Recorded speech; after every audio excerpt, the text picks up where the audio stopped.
where today we're gonna talk more about author's purpose, and we're also gonna do a little bit of baking because I thought that would be fun. Versus you just looking at the ingredients on my counter, you can actually join me in the baking process.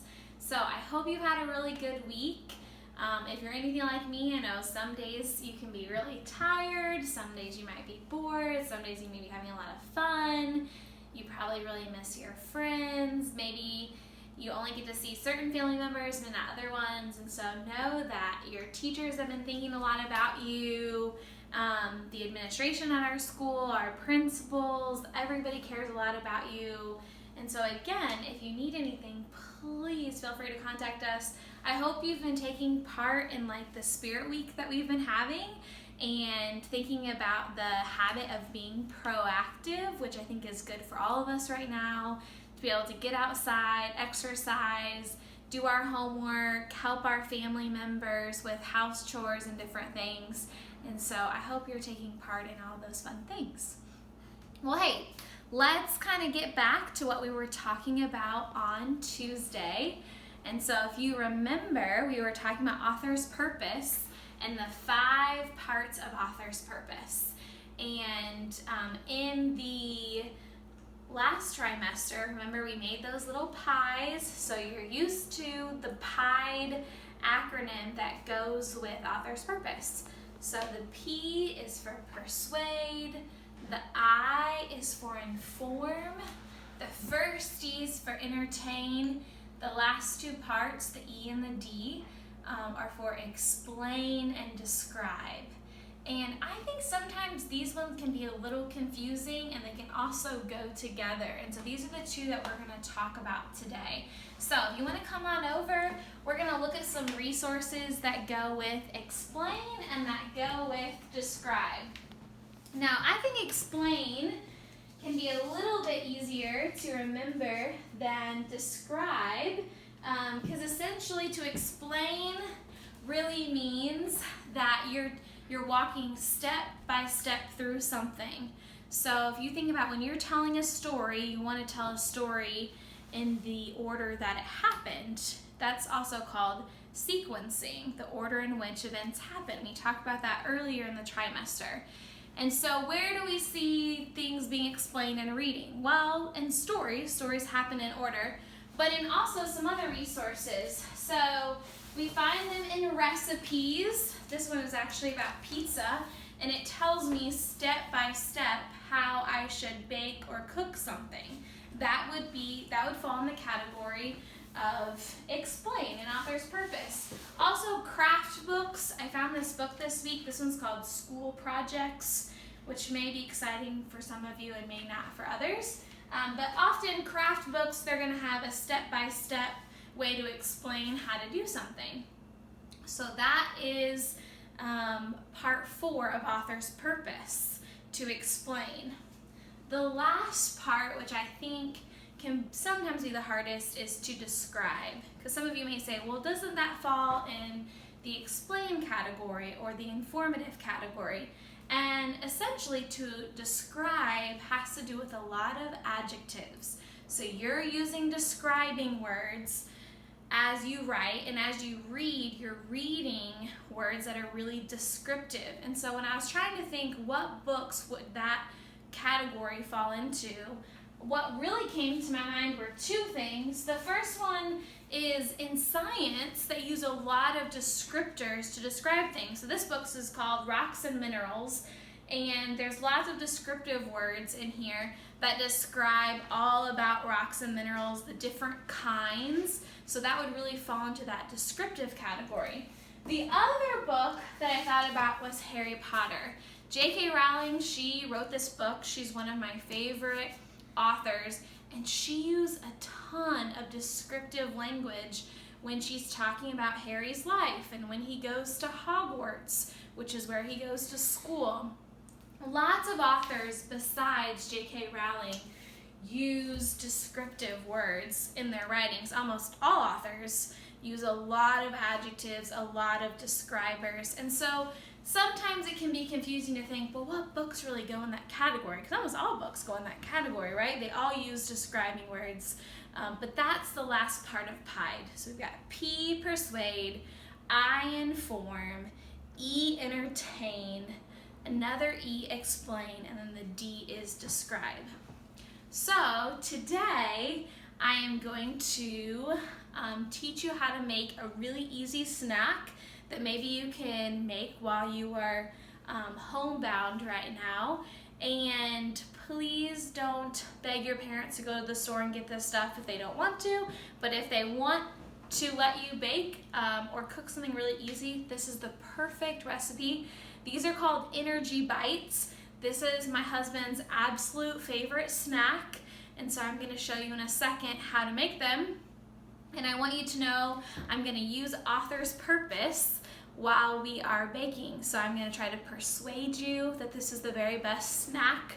I'm going to inform you by telling you about the ingredients that are in the recipe. I'm going to entertain you with my mad baking skills. Nothing's actually going to be like baked in an oven today because these are really easy, but you get the point. I'm going to explain the recipe step by step to you, and I'm going to describe how amazing these Energy Bites are by using the word delicious or tasty or I have to have this right now. So kind of join me over here in the kitchen, and I'm going to show you how to make these really easy Energy Bites. The ingredients that you need are old-fashioned oats, and you can get these at Walmart. Peanut butter. My husband so awesomely got me this massive thing of peanut butter because I've been baking a lot with peanut butter. You need honey. As you can tell, we use honey a lot at our house because it's running out. You need chocolate chips. I got this semi-sweet kind. And you can also use flaxseed. I'm not going to use it today. It's not always my favorite thing. It makes them a little bit healthier. But who needs that right now, right? We need everything to be delicious and yummy. So the first thing that we want to do is that we want to use a cup of the oats. So unfortunately, my cup is actually being washed right now, so I'm using a little bit different measuring. But you want to make sure you do a cup of oats. And I'm almost out. I need to get more. Okay, so I've got my cup of oats. And you also want to do a cup of peanut butter, which is so delicious. And I'm sure if you're allergic to peanut butter or to nuts, I'm sure there's alternatives that you can use.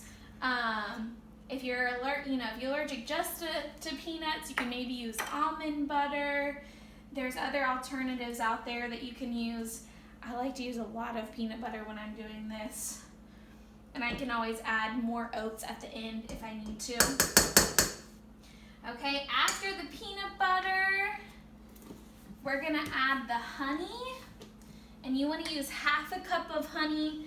I'm gonna probably use quite a bit. It kind of makes everything stick together. All these things are really sticky, but so delicious. And I know it's making that silly farting noise right now. Sorry about it. We'll put a little more honey in because we want it all to stick together. And honestly, I'm probably going to try to stir this up right now. And if you're watching this right now and you think, that doesn't look very good, I promise, just hang in there with me. At least try them and see, try the recipe out and see. I think that they're so delicious. My husband loves them. And it's just a really nice quick snack, especially right now. Okay, and then we're gonna put in chocolate chips. I like to put in a lot.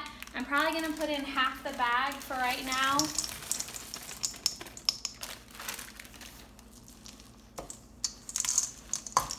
So remember, I'm trying to use Author's Purpose right now. I'm being an author who is also a baker, so I'm persuading you that these are the very best snacks.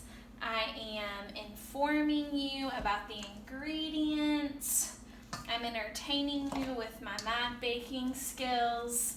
I'm explaining how I make the bites, and I am also describing how insanely delicious they are. I'm gonna put a little more oats in, and then we're gonna put them on the cookie sheet and put them, I like to put them in the freezer or the refrigerator so they harden up a little bit, and then at our house we store them in Tupperware so that they stay fresh. If you have an ice cream scooper, this is the best thing to use when scooping them out. They kind of make a little ball. I am gonna use my hand, I promise. They got washed a little bit ago. I put them on a cookie sheet. I'm just gonna do a couple for right now.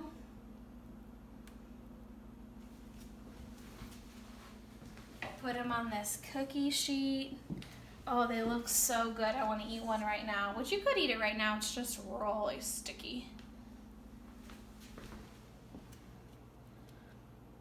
All right, and then once you have them all in there, you just take them and you put them in your freezer. If your freezer is anything like mine right now, it may be really full. Anyways, guys, it was so much fun hanging out with you this week virtually, talking about author's purpose, which is a really important part of reading, getting to bake a little bit.